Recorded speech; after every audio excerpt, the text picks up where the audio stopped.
Excellent. All right, so I'll start again. Happy spring. We are so glad that spring seems to be springing up here, and I'm sure it's, for some of you, well on its way.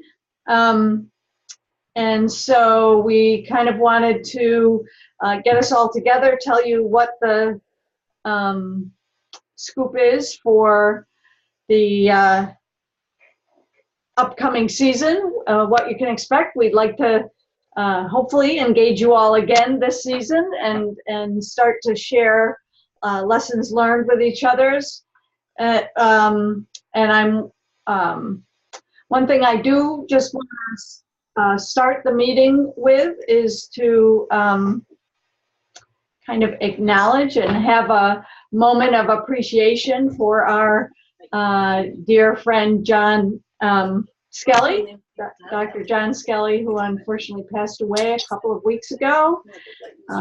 He has been such a force for giving us knowledge and sending us the seeds and helping people understand whether what they're seeing on their plant is really damage or something else.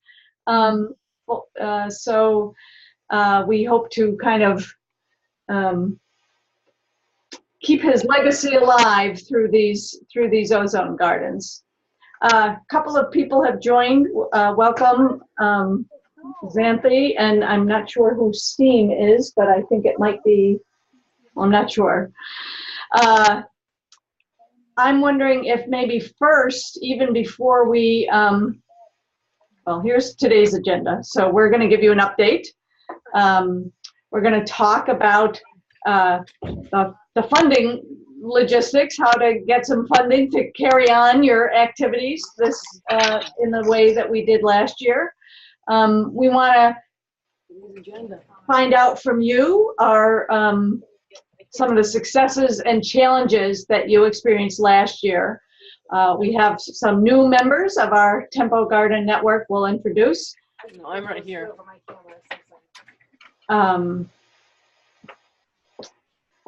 And Why am I getting this? so we'll talk about upcoming season plans. Somebody is, I don't know all the answers. On the call now? Are you trying to be on the call now? I don't want to be. No, but can you just try so I can see if you show up as someone in there? all right. Not sure who that is. Okay. I think so we're going to mute people for now, but in a moment we're going to ask you all to introduce yourselves and unmute you, so hang on. And we'll talk about how to keep supporting you through the season and in the future.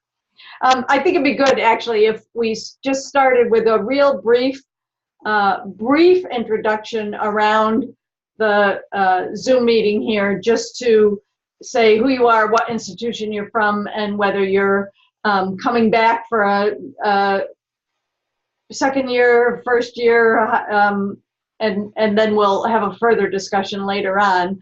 I'll start. I'm Mary Dussault, and I'm at the Harvard-Smithsonian Center for Astrophysics in Cambridge, Massachusetts, which is where the Tempo mission PI, principal investigator Kelly Chance, is located. And so I'm the Tempo Communications and Public Engagement lead, and so part of our program to engage the country in learning about the science of Tempo is through this Ozone Garden network. And with me is Erica. Hi, everyone. As Mary said, I'm with her at the Center for Astrophysics. I help coordinate our garden efforts, so I'm here to support you as you grow through the growing season, answer all your questions. I also run our social media for Tempo, so if you're ever doing anything exciting with your gardens that you want people to know about, I'm always happy to share that on our Twitter and Facebook as well. Right. Yeah, we'll be talking later about more promoting our efforts more in common as well. Let's see, Margaret, do you have a way to be on audio briefly to introduce yourself? Sorry. Not on phone yet. She does not. She's having this audio problem with her computer at work. I'll give a brief introduction for Margaret and let her pipe in later. Dr. Margaret Pippin is an atmospheric scientist at Langley, NASA Langley. That's where the TEMPO mission is being, NASA's doing the project management from NASA Langley.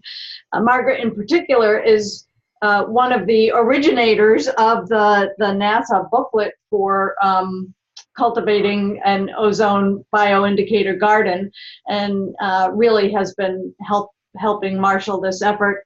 And she is also runs the TEMPO student collaboration program, hosting undergraduate interns down at Langley. And over the years, they've sometimes contributed to helping the Ozone Garden activities at the Virginia Living Museum. I think we don't yet have a representative from VLM on the phone, but they'll be here when Nicole gets done after camp pickup. Let's see. Rayo, how about if I'm gonna, actually I'll go from the back of the alphabet down. Maybe Xanthi, are you out there and would you like to introduce yourself? She's muted at the moment. You have to click unmute on your thing. Where is that? You're muted now. We hear you. You can hear me? Yes. Okay.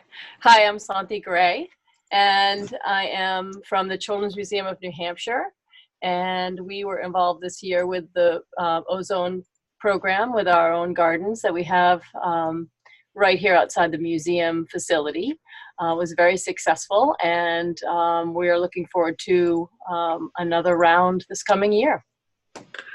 Great, and we'll ask you more about your success later. Okay. Rhea, out there at our westernmost point.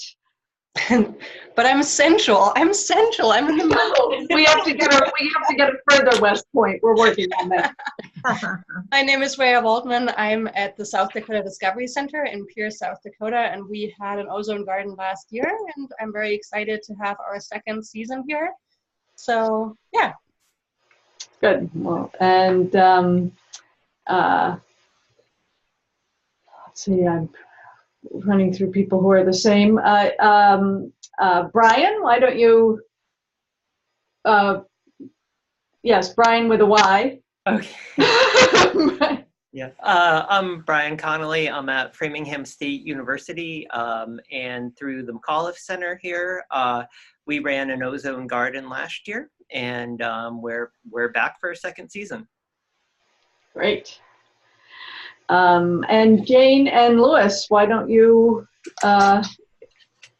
if one of you wants to introduce for both of you. Yeah, hi, I'm Jane Metcalf, and I'm in Arlington, Virginia, and we're actually, both Lewis and I are part of an organization called the Master Naturalist Program in Arlington, and we are searching for a location. We are new to this, and we haven't had a location yet or a garden in previous years, so we're looking for a location and looking for any kind of advice and support. And Lewis, do you want to introduce yourself? I'm Lewis Harrell. I've been helping out Jane with this project, and I'm optimistic we're going to get a site, but we are still working on it. And I have found a ton of interest in the data coming out of the satellite when it gets launched. I was talking with somebody this weekend who's wondering if he can use the data to identify unknown batches of kudzu in the countryside. He works for the state of Virginia, and that's an issue. He says kudzu emits a lot of nitrous oxide, or nitrogen dioxide, and so he thought that we might be able to pick it up. Wow, that's really interesting. Is Yeah. that green? Is No, that in the not green yet. paper? Not yet. Huh. But there on the Tempo website, there's a green paper that the PI Kelly has lots of people contributing to with potential applications for the tempo data in agriculture, in environmental science, in atmospheric chemistry, and other areas. And so I'll have to point him towards the person you mentioned. I will point him towards the paper, and the two of them can talk. Great. Perfect. Great. Okay. I think I think I've got everybody now. Yes. Great. All right. Other than our folks that aren't on the webinar. Who aren't here yet. Yeah. Okay. Oh, you're on there too. All right. So by becoming part of I should mention that we're kind of a small currently, and we hope to be expanding, a small group of ozone bioindicators that are kind of branding ourselves as being connected with the tempo mission. There are other ozone gardens around the country, and so we actually collaborate with them as well, and we'll be hosting a future meeting that is kind of the network of networks of ozone gardens. So you'll get direct support, both financial and kind of knowledge support from being part of the tempo network. But we'll also be sharing ideas with the larger group of organizations that host these gardens. So we're kind of trying to create a movement here of local gardens used both for public outreach and education, and then also used for citizen science data collection. And that first network of network meetings will actually be April 26th. Oh, we have a date. We do, at noon, and we will send that on an email as well. I will forward that to everybody with connection details when that happens. Okay. So as part of the Tempo Garden Network, these are some of the things we have been providing. Do you want to talk about that at all, or? I think we've discussed most of these materials with all of you, and there's going to be an opportunity to talk at the end with what new needs you might have. So most of you should have our garden setup guide. Actually, the volunteer guide has not gone out, so that'll be coming out to you all in the next few weeks. But most of you should have, and I think Jane, we still have to get these for you, the sign templates and the activity guides. Yeah. Yeah. And the goal is to create more activity guides as we go. So more things for you to engage the public that visits your gardens around. Right. Good. I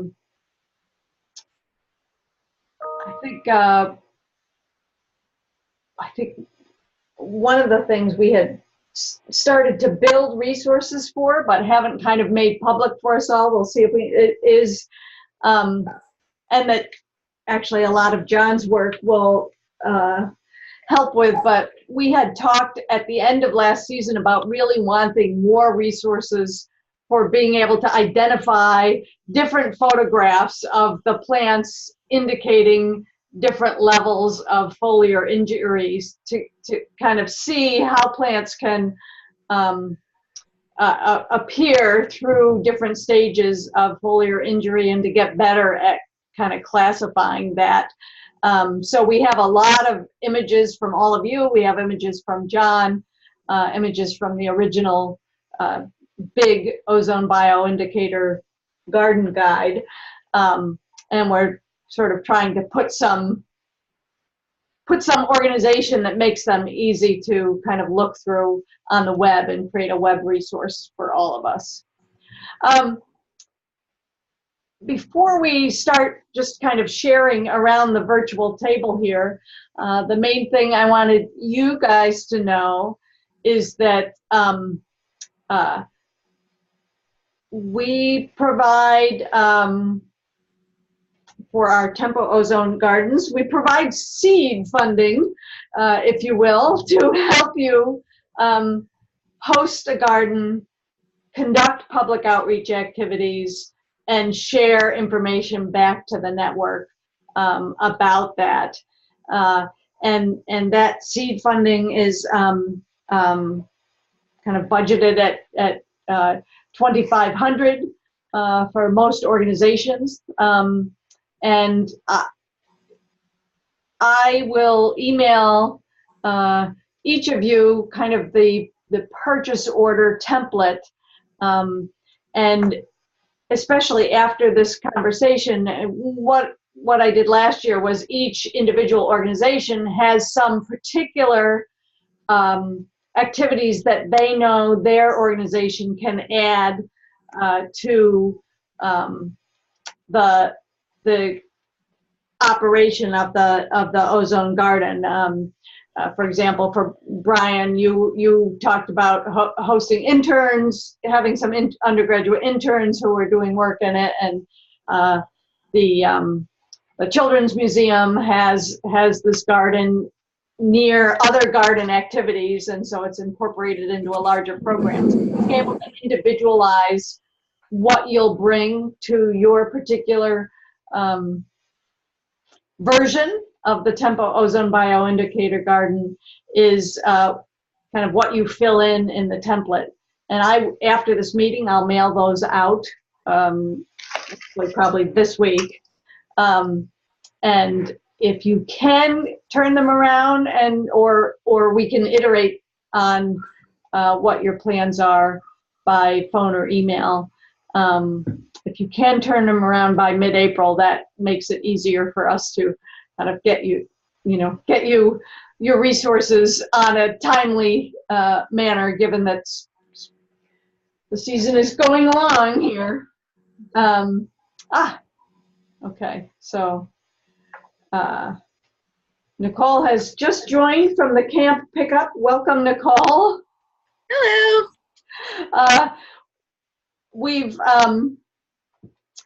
We're just about to get to the part where we all share what we've done with the Ozone Gardens in the past. So great timing. We've introduced ourselves, and how about if you say a little bit about who you are and what organization you're from? Gotcha. So my name's Nicole Burns. I am at the Virginia Living Museum, which has had a long history with the Ozone Garden Project. However, I have only been at the Living Museum for the last ozone season. So last year we had great strides in terms of having a stable garden. It's my understanding before we had problems with soil. We didn't have that problem this past year. I was told that we had problems about watering. We put in a soaker hose on a timer, and that took care of a whole bunch of stuff. And I know that this year we're looking forward to incorporating interns into our program so that we can really beef up our citizen science. And also Emily, who has been very invested in this program for the last 3 years, going on her 4th year, has also put together a lot of hands-on activities for various age ranges, ranging from like itty bitties to high school and collegiate level. And so we're looking forward to getting hopefully 2 interns to really beef that up and make sure that we have people out on our museum grounds during the day, because unfortunately Emily's usually doing summer camps in the summer. So she wasn't able to, take as much data as she was hoping to. Right, great. And we'll get a little more history from people as we go around, Nicole, but that's a great introduction to some of the things that you guys have been doing. I think what we wanted to do was spend a little bit of time, and Nicole, maybe since you started, we can start with you just filling out your story a little more, talking about successes and challenges from last season. As you mentioned, I mean, getting, these ozone gardens require a lot of sun and a lot of water, and you want to, I think, one of the biggest challenges is getting all the plants to take and be healthy enough so that they then can show injury if there is any ozone, oddly. So I think the idea of interns will really be great. That is one of the areas in which we want to make a little bit of stride, if we can, this summer, is in the data collection and sharing more information and being able to do some more foliar injury data collection a little bit more over this summer. Oh yes, Margaret is making sure that I highlight, because John would be highlighting this. You want healthy plants, but you don't want to use a lot of fertilizer. So the idea is, how do you keep it healthy but without overuse of fertilizer, which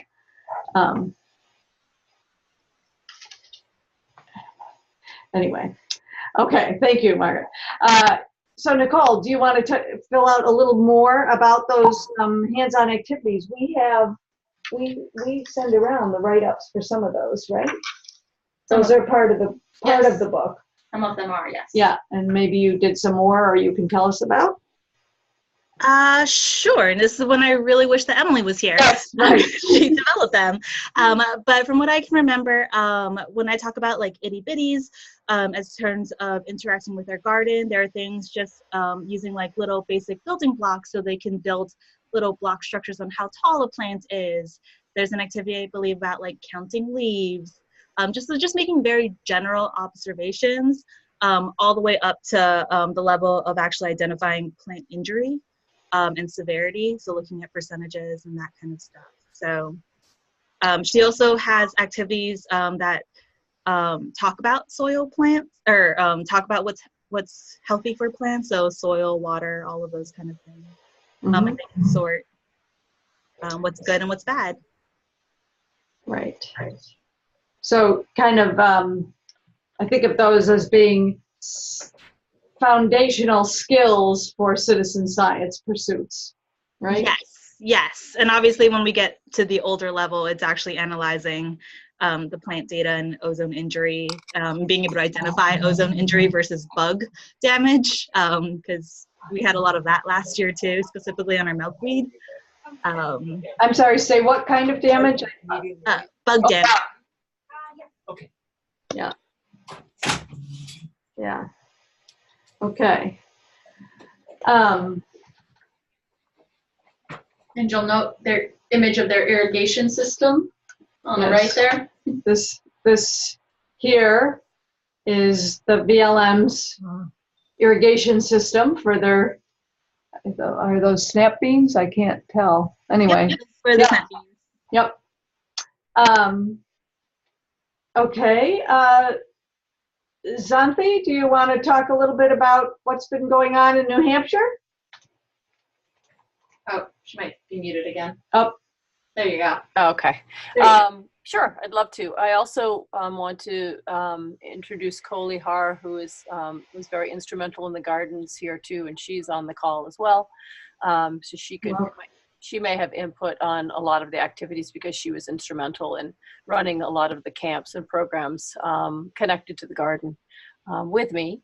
But much like Nicole had mentioned, we have an age range of children, so we would also offer opportunities for really young children to be involved in the gardens, as well as our older campers and other visitors. So we have a wide range, so we offer lots of different activities and programs related to gardening, and we also analyzed and collected the data for any damage that were on the leaves with our older students. But we ran programming in conjunction with the University of New Hampshire, where they came and ran some programs with us. Elizabeth Borkowski is a research assistant professor at UNH, and she brought her ozone analyzer to us. So that was a great way to collaborate with the nearby University of New Hampshire. And we also ran activities with, I don't know if you're looking at the screen right now, those ozone glasses that children would make here at the museum, which made detecting any damage on the leaves much easier to to recognize, and the kids love decorating and creating those. We did that many times throughout the summer, as well as during our Maker Fair, and we had hundreds and hundreds of people come through and make these great glasses and help us detect what was happening with the leaves, and that was a big success for us as well. So, you know, I really like that activity, and I think the degree that we can write that up and share it with folks. Yes, absolutely. Because it's sort of interesting, because not only, I'm assuming this kind of purple filter really helps make the kind of grayish, the tannish dots, the bronzest dots of foliar injury damage really show up. Is that what happens? Exactly. You can see it really much brighter than you normally would with your regular eyes. Right. And in some ways, you know, that's somewhat, I mean, the way that No, I have someone else in my office who's on. Oh, okay. Got it. Call. Sorry. No worries. A lot of people in one space here. Right. I totally understand. You know, in some ways, that's a little bit analogous. I mean, tempo is actually using the light reflected from the Earth to determine what's in the atmosphere. So the idea of using the properties of light to tell what's getting, you know, I mean, there's some parallels here. Exactly. with the use of filters, so that's absorbing certain, you know, and letting through certain colors of light to be able to see something better. In some ways, the tempo mission is doing the same thing. It's doing spectroscopy, getting reflected light from the Earth's surface coming up through the atmosphere, and the atmosphere is acting like a filter. Exactly, So ozone molecules are one kind of filter, and NO2 is another kind of filter that's showing and revealing different things in the atmosphere. So I love this activity. So that was a hit. It definitely was a hit and brought the point home. They could really see the damage much better when they used the glasses. So that was very helpful. And the kids just loved making them and decorating them as well. Yeah, nice. That is awesome. So what you're hearing. Other things that you, either challenges or things that you would like more support with this season, or questions? Are you asking me from the museum? Yeah, from Children's Museum. Either Coley or you, and I thank you, Coley, for writing all this in the chat. I want to make sure I paste that. So things that we need from you, is that what you had asked? I'm sorry. Yeah. You know, I'd say any other activities that other people found exciting and useful. We would love to have more access to things like that. I think we'll be doing many of the same things, because we found those very successful that we did this past year. But I'd welcome any new activities or things that people found successful that they might want to share. But other than that, the signage I thought was really helpful, you know, and so we were very happy with that, as were our individuals who come to the gardens. I think you had mentioned earlier that our garden is in the middle of a play space for the city. And so we have exposure to so many different people coming and going in and out of the gardens when we're in there. But to have that signage when we weren't around to explain what was going on was really helpful. So thank you for that. And if there's any updates on any of that information, that would be welcome as well. Yeah, great. We actually are hoping to, it might not happen till midsummer, but we are hoping to get a graphic designer to actually this summer develop templates for kind of more professionally graphic design signs that have options for museums who have, you know, different aspect ratio and formats to choose from. Sorry, I was saying we have. Right. So I just want to make sure. Well, so if you hear. Let's see. Brian, did you want to talk about what was going on in Framingham? Oh, sure. Yeah, we basically just you know, started our ozone garden in whiskey barrels this year, and I had one student intern who collected data weekly, and we were, you know, we had challenges of soil and water and things like that. And so we're just really getting off the ground. And yeah, unfortunately, my one student, she had, you know, one of her parents had health issues. So I'm going to try to get more people involved just to make sure data gets collected. And hopefully what we'd like is, you know, we have all these middle school students that come for the McAuliffe Center where they, you know, run the space simulator and things like that. So we hope that we can get our undergrad students, excuse me, doing activities with the middle school students and about data collection. The glasses sound fantastic. We have a Science on State Street festival coming up in a couple weeks, and our Tri Beta Honor Society has asked what they could do for the Ozone Garden, and that may be a great activity to do with kids. Not that we have anything to look at yet, but but you know, cool glasses are always a hit with the younger crowd. And I just wanted to offer that I had pretty good success propagating the 2 different potato lines, and I have several different tubers.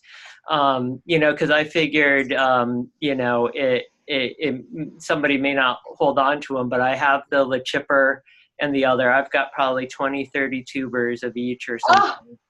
Oh, Brian, we love you. Like, I figured it's always a good idea to save those things. And I did save a few beans, but I don't know the cultivars. I just marked them as susceptible and not susceptible. And they self-pollinate, so beans shouldn't cross. But I wasn't able to save tobacco. But I do have the potatoes and the beans. And I figured that, especially since John's passed, that nobody, you know, might have held on to those things. So I do have, especially the potatoes, and, you know, more than I think we'll need. So. Yeah. Yeah. Brian, that is really great to hear. We're, you know, we were going to actually open up a discussion with you about what your capacity was for cultivating some of these. So I'm really thrilled to hear this. Yeah, for the potatoes, I mean, we could do, you know, dozens of pounds or maybe even hundreds of pounds if you needed. And then I'll have to see how many beans I have, but I can. On the beans, Margaret is noting in the chat here, and John always said we do have, apparently those beans will cross pollinate, but there's I'm sorry, who is it? I just had a brain. Pardon? Kent from the EPA, USDA. USDA, yeah. The USDA actually cultivates these ozone tolerant and ozone sensitive strains of snap bean and will provides them to us. So we actually, in fact, have a whole set of seeds, I think. Hundreds of seeds. Hundreds of seeds that John's wife actually sent to us while he was in the hospital. Oh. To send us seeds. Oh, and Kent is sending us seeds. Yeah. Okay. Yeah. But now I have different locations if needed, where I can tuck them away from each other. And so I have, you know, my wife actually has a farm, and I could grow one variety at home and one variety at the university to keep them separate if you need them both. Oh, excellent. Well, Brian, we will talk more about your, that's great. That's great. Yeah, so everything basically went well, and we're gonna expand to a soil garden this year. And I have clearance from grounds to put, you know, a fairly large, you know, like 10 by 40 ozone garden, and we'll probably it'll probably get some pollinator plants and things like that in it as well. But Right. but we do I have the green light, a little bit more coordination with grounds to put this in the ground and have a bigger space over by the McAuliffe Center. Oh, that's awesome. That's great. Yeah. Margaret's asking a question. I think the answer is no, but Margaret's wondering if you have coneflower or milkweed. Well, I can get milkweed. I can have, if it doesn't matter the genetics on it, I have plenty of milkweed on my farm that we actually give away to pollinator groups around here locally. So I can definitely dig milkweed. And let's see. I think the sensitive comes from from Shenandoah, but Okay. Yeah, I think the genetics on the milkweed, right? Is that right? Coneflower. Yeah. So, but we do have some connections. That we might Okay. Well, if I get if it, we get you those plants, then can you keep? I can propagate them. Yeah. I don't know how quickly, but Right. as, Over time. yeah, as quickly as it can grow, I can cultivate those specific genetic strains. Yeah, because the milkweed from Shenandoah National Park, that strain has been studied for quite some time and has been the strain that the air quality specialists are focusing on. Cool. Um, Yep.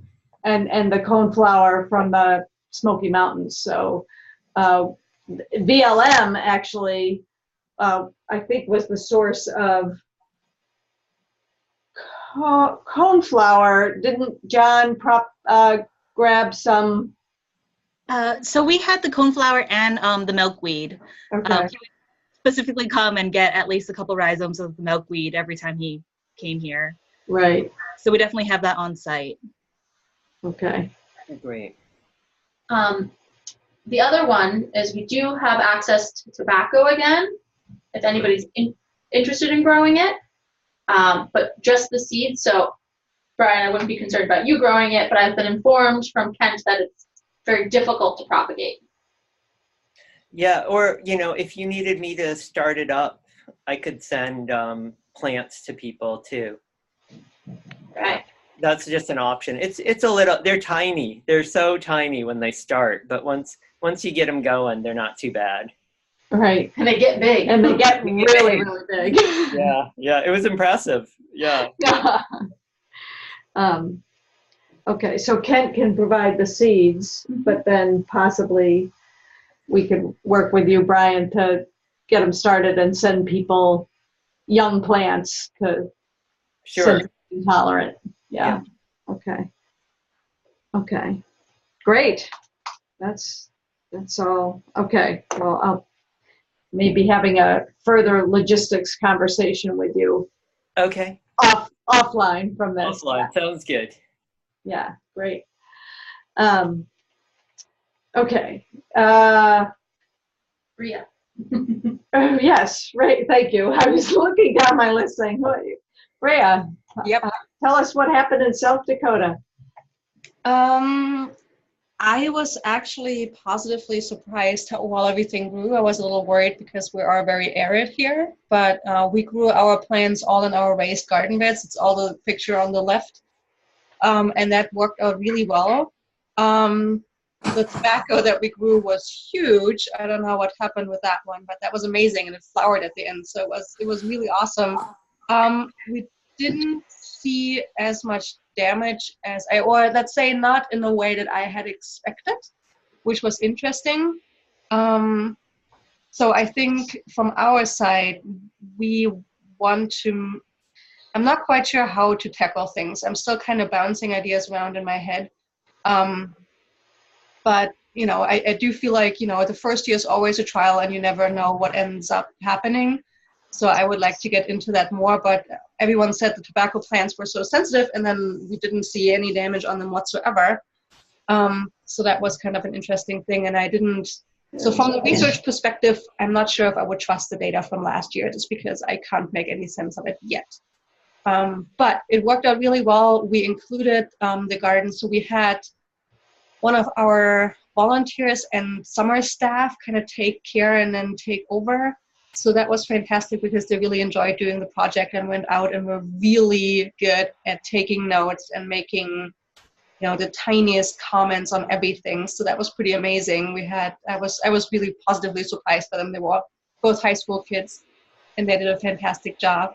And we included them in a lot of our classes where we just generally talk about, we go outside quite a bit in the summer with our camps. And so in all of those, we kind of try to include, let's go and look at our ozone garden and see what's happening out there. And then we have the gardening kids that are taking care of the rest of our vegetables. So that was kind of a neat way to kind of see how things are progressing along and what could happen to them. So we also have our nice big poster that is still up there. It's just waiting for us to get populated. So we made this big poster to kind of educate the people and encourage everyone to go out. So it was kind of part of a standing exhibit where everyone could just go outside and do their own, fill out their own sheets and go out and just do some citizen science. And then, as I said, we kind of put it all in our camps. And so, yeah, I'm very excited to see what happens this year. As I said, we had kind of the same conditions with all of it. We didn't have any issues growing them. I mean, they all were fine. So as I said, that was kind of one of the surprising things. But now, did you just kind of hand water those raised beds every day, or did you? We have a little irrigation system in all of those. But we do have people that go out every day because we want to make sure that our other vegetables are actually, growing and surviving. So we actually do have, people making sure that they have enough water every day, which is what we have to do here in the summer. I mean, we're used to this. Okay, yeah. Okay. And Margaret, I see asking, did you see any injury on any of the plants, or on any of the others, snap beans? We did. Now, of course, I gotta go back and remember what I wrote down. I believe we had the potato and the beans had some damage, but not in a way that it was clear that one of them had and one of them didn't. It was more like if we had damage, we just had them on all of our plants. But we couldn't really distinguish between two, which was weird. I mean, that's what I'm saying. I wouldn't trust that data right now because I don't know what happened there. Right. Yeah. So it wasn't much. I mean, as the summer kind of went on, like all the way at the end, when the leaves started to get, it was pretty late in the summer. Things just got more damaged, but it was just kind of a general thing that all of them just started showing. Wear and tear. Right, and it is cumulative, and then sometimes there's, depending on the species of plant, there's like a burst of injury after threshold events or something, while others is slow and steady. I'm going to pull up my data sheet here, which I have. I just have to be ready for it. And then I can compare and see what actually happened here.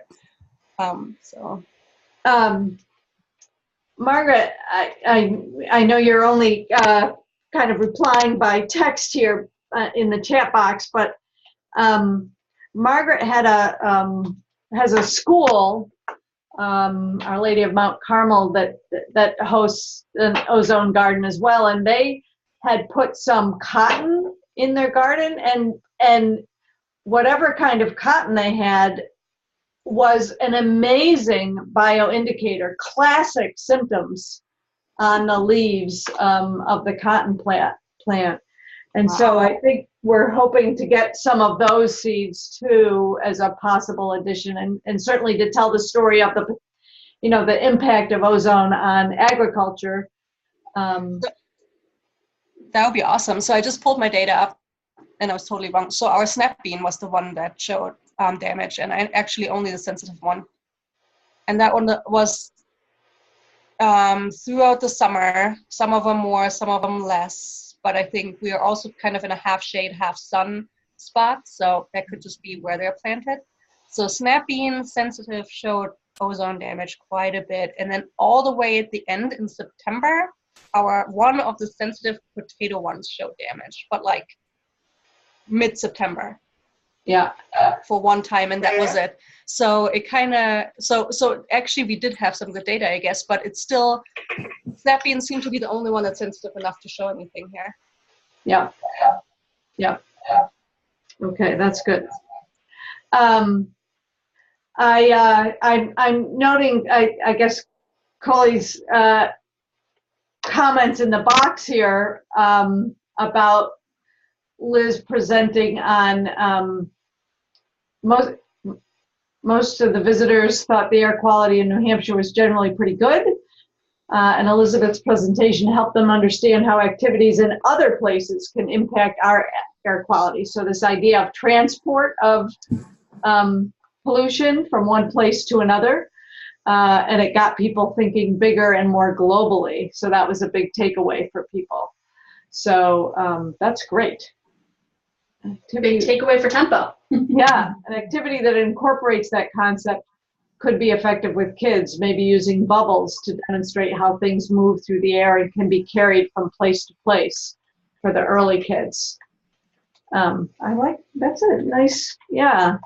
So the idea of pollution being transported like bubbles are transported, yeah, interesting. Nice.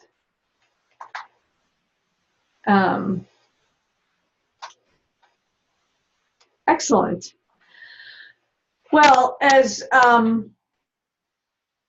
Erica mentioned, and I think Nicole, you might have, a couple of you might have gotten on later than we mentioned right at the beginning. Our Tempo Ozone Garden Network that the people on this call represent is connected to a network of networks of ozone gardens. We are encouraging people to attend a meeting of this network of networks, which includes one of our colleagues at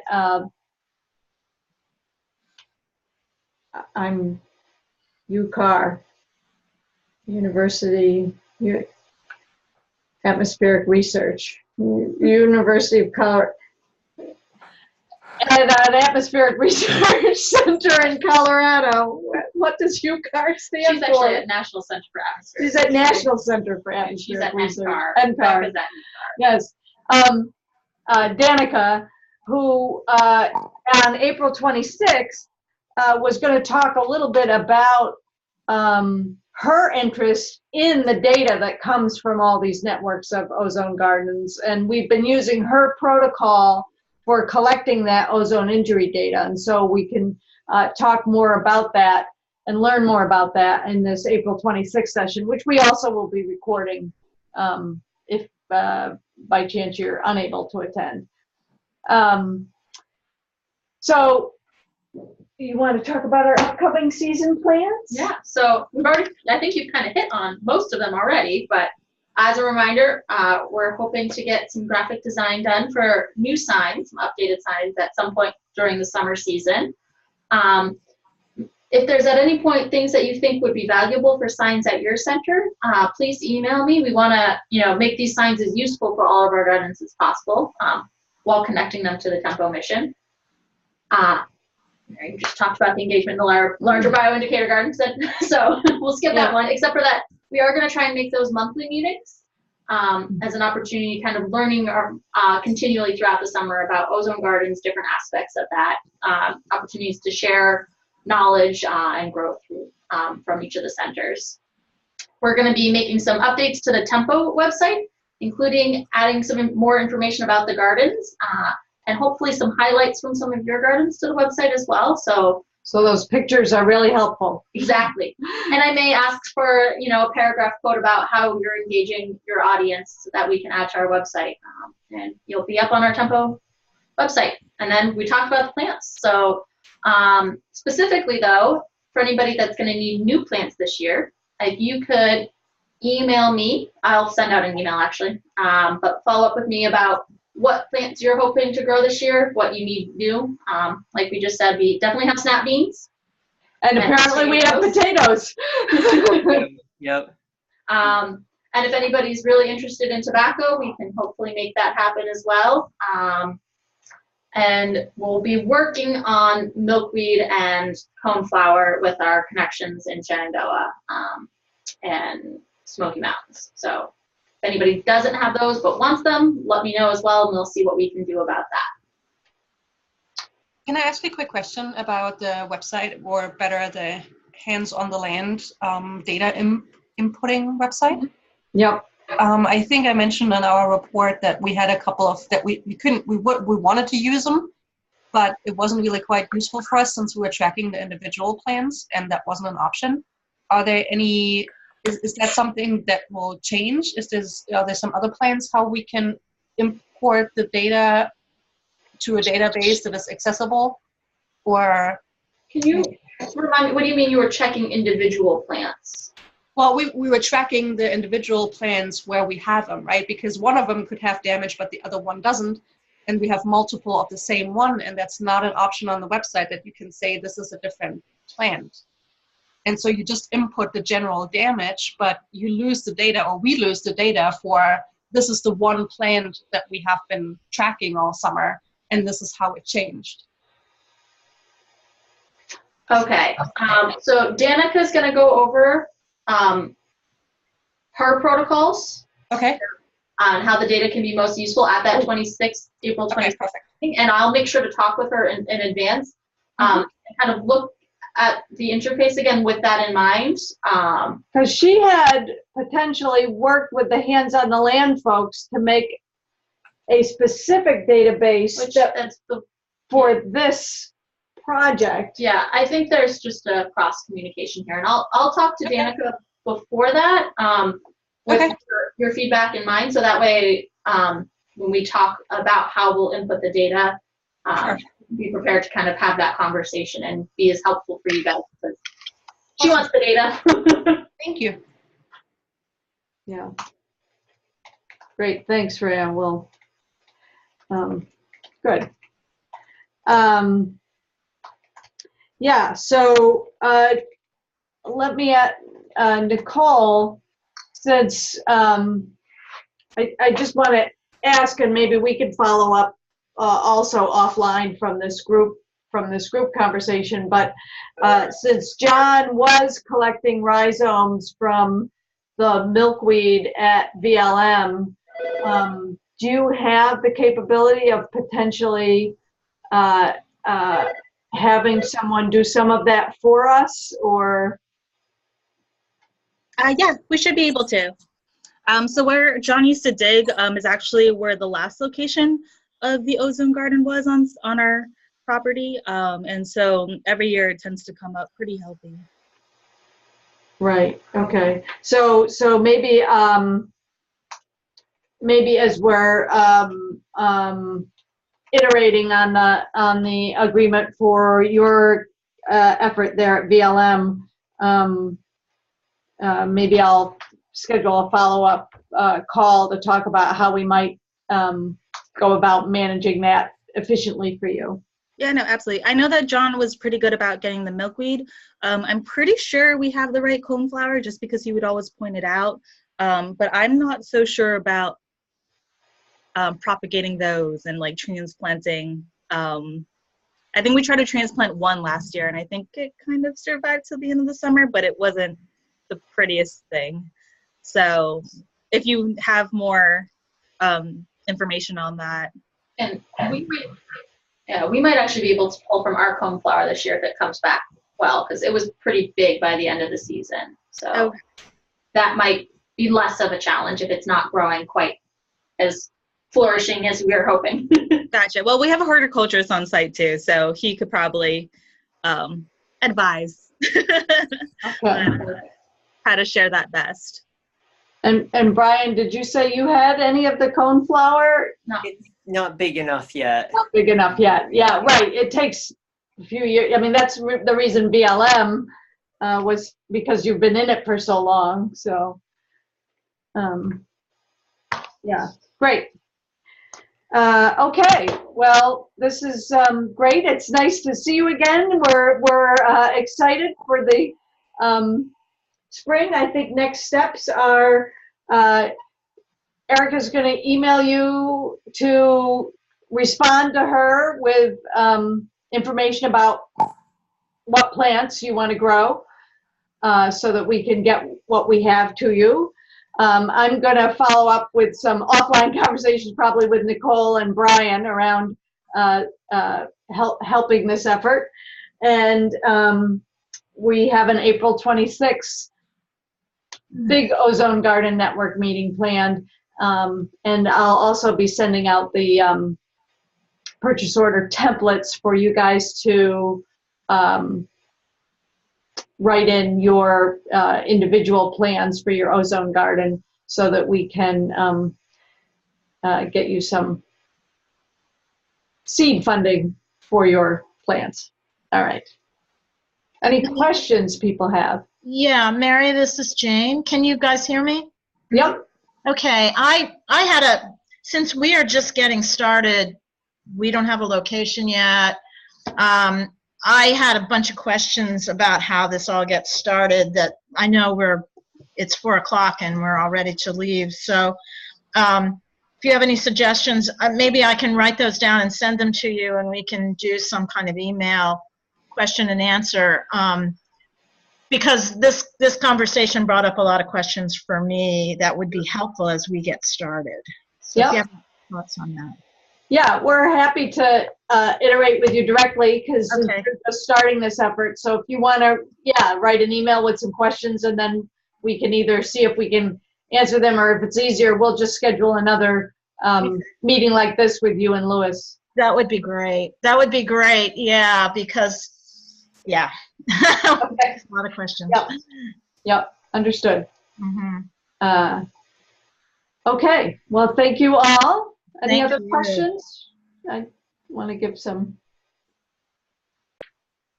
Mary, could I ask you to send me the link for that paper you mentioned earlier, and I can forward it on to the person in the state of Virginia who's interested in this project? Yes. Yes. I'm looking at Erica because she's last seen that, so we'll get that. Yes, and I think probably in the last email I have from Jane, you're CC'd in that, so we have your email address. Great, thank you. Okay. Good. Well, thank you all. Thank you. Thank you. Nice talking to you. We'll I'm going to stop the recording here for those people who are. Okay.